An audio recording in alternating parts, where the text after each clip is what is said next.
Most important thing which is missing these days. Everybody is so busy. Students are busy, parents are busy.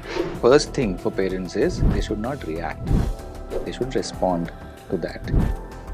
कोई भी एक mood में आप जो हैं, एक भाव में हैं, एक थॉट में हैं, वो 3 दिन तक रहेगा, उसके बाद में बदल जाएगा.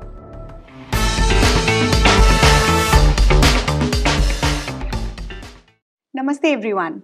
Today we are privileged to talk about the most discussed yet the most unresolved topic of parenting, that is handling teen emotions.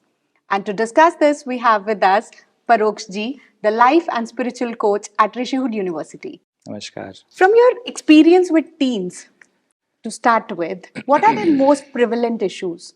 See, well, it depends on many aspects, starting with how their friend circle is, how the family is, or what environment are they getting in the family, society, company, everything. But still, if you want to categorize that, okay, these are the issues, relevant issues which they face, is they want to be heard. True. Most important thing which is missing these days. Everybody is so busy. Students are busy, parents are busy, and the families are no more the big families or joint families where there are people who listen to them or will entertain them or will always be there for them unconditionally. So in this busy schedule, it becomes difficult to give that quality time to kids. So what they want is they want to be heard. How do we differentiate between serious concerns and the usual mood swings of teenagers? When we say teenage, mood swings तो होंगे ही ना, वो तो बड़ा obvious सी बात है. तो उनको प्रॉब्लम ये होती है, we expect them to behave in a certain way which will not happen, and that way is what we like. तो हमको ऐसा पसंद है तो ऐसा बिहेव करना चाहिए, या एक आदर्श तरीके से कि नहीं बच्चों को ऐसा ही करना चाहिए, तब बच्चे आगे अच्छा बढ़ते हैं. अब वो हर एक का नेचर अलग अलग होता है, ऐसा नहीं है कि सारे बच्चे एक से होंगे. और जब हम बच्चे को ये कहते हैं कि ऐसा ऐसा करो, तो या तो हमने कहीं सुना होता है या हमने किसी को देखा होता है कि उसके जैसे, तो वो कंपैरिजन आ गया कहीं ना कहीं पे. टिपिकल या सीरियस आप अगर उसको कहें ना कि सीरियस कंसर्न क्या है, उसके लिए भी ये इम्पोर्टेंट है कि वही पहले वाली बात कि हम उनको सुन पा रहे हैं क्या, हम उनसे कितना मिल पा रहे हैं, हमसे कितनी बात कर पा रहे हैं. और जितनी ज़्यादा हमारी कन्वर्सेशन बच्चों के साथ में रहेगी या हम जितने ज़्यादा टच में रहेंगे तो ही हम पता कर पाएंगे ना कि ये तो रोज़ का ही और आज थोड़ा ज़्यादा हो रहा है. अब आप बहुत कम ही समय बिता पा रहे हैं, या ये एस्पेक्ट, क्योंकि मूड स्विंग्स तो रहेंगे कहीं ना कहीं पे, सारे बच्चे बड़े मूडी होंगे और वो फिर उस बच्चे विशेष की या वो जो भी टीनेज है उसके नेचर पे भी डिपेंड करता है. कुछ शांत ही होते हैं, कुछ बहुत एक्टिव होते हैं, कुछ मौजी होते हैं, तो उनको उनको मतलब ही नहीं है, वो हर एक चीज़ को मजाक में ले लेंगे या आप तक पहुंचाएंगे ही नहीं. How keen observer you are to know that you have to give lot of time to the child और to the teenager. And in case कोई सीरियस सिचुएशंस आती हैं, हाँ, तो फिर वो तभी तो पता चलेगा क्योंकि रोज से हटके कुछ हुआ है. No, then Basically, how would the parent react? Parent, now if there is certain serious condition, first thing for parents is they should not react. They should respond to that. Because this will happen. आप पूछिए किसी बच्चे को क्या हो गया है, तो 2 दिन से बहुत सीरियस दिख रहा है, बोल नहीं रहा है, बात नहीं कर रहा है. आपने एक बार बोला, अब माँ ये एक बार बोल के नहीं छोड़ने वाली है, वो 2 बार पूछेगी, 4 बार पूछेगी, और वो नहीं बोलेगा तो पीछे ही पड़ जाने से सिचुएशन और बुरी भी हो सकती है. वो नहीं बताएगा, he is not in a mood or in that emotional balance to answer that question. There could be any concern, कुछ भी हो सकता है, क्योंकि बहुत सारी चीज़ें उनके मन में चलती रहती है बच्चों के. तो आप रिएक्ट ना करें, आप रिस्पॉन्स दें और रादर उसको टाइम दें, वो बहुत इंपॉर्टेंट है. 3 दिन के बाद में मूड हमेशा सेम नहीं रहता है, चेंज हो जाता है. कोई भी एक मूड में आप जो हैं या एक भाव में हैं, एक थॉट में हैं, वो 3 दिन तक रहेगा, उसके बाद में बदल जाएगा.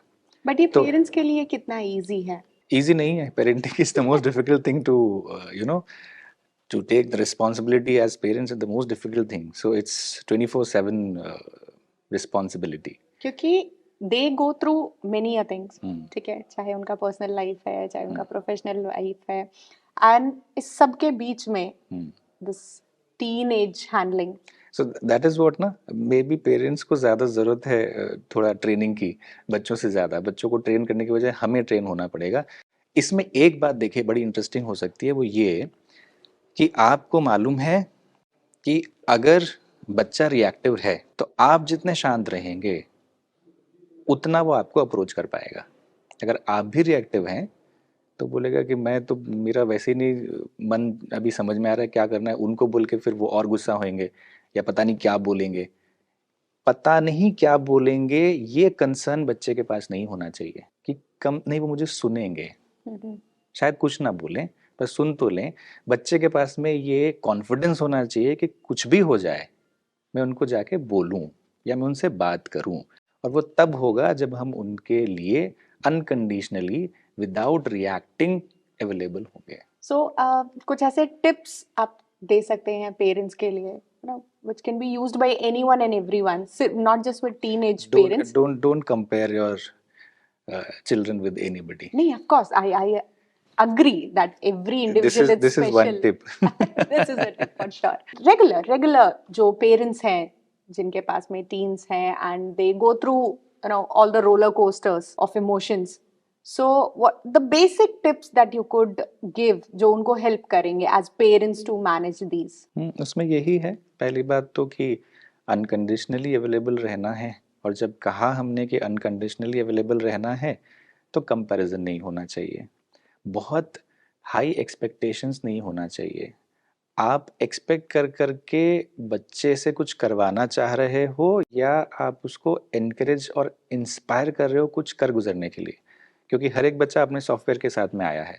True. और उसको पहचानते हुए, उसके नेचर को पहचानते हुए फिर उसको सपोर्ट करके आगे बढ़ाना ये बड़ा कठिन काम है। तो इसलिए ये जानना ज़रूरी है कि वो बच्चा बना किस चीज़ के लिए है, बजाय इसके कि मेरी ये ख्वाहिशें पूरी नहीं हुई थी तो बच्चा मेरा ये ख्वाहिशों को पूरी करेगा। अगर ये, और ये बहुत कॉमन अप्रोच है, ये बहुत बार होता है कि हम ऐसा नहीं कर पाए तो हम चाहते हैं हमारे बच्चे ऐसा हमारा बच्चा करें। करे. और बच्चा फिर प्रेशर में आता है, टेंस होता है और उसके लिए मुश्किलें बढ़ जाती हैं। अगर बच्चे को ब्लॉसम कराना है वो टीनेज में, जहाँ पे इतना पोटेंशियल है बच्चे के पास कि वो जो चाहे कर सकता है, तो हम सबकी जिम्मेदारी ये बनती है एज पेरेंट्स कि हर एक इंटरेक्शन जो हमारा बच्चे के साथ में हो वो उसको और ज़्यादा कॉन्फिडेंट बनाए। और वो कॉन्फिडेंट बनाने के लिए उसको याद नहीं दिलाना बार बार कि उसका एम क्या है, उसको ये याद दिलाना है कि तुम काबिल हो और तुम हमारे बहुत लाडले हो और तुम बहुत अच्छे हो। बाकी तो अपने आप कर ही लेगा जिस चीज़ को करने के लिए आया है। बच्चे को भी पता है कि उसको क्या करना है।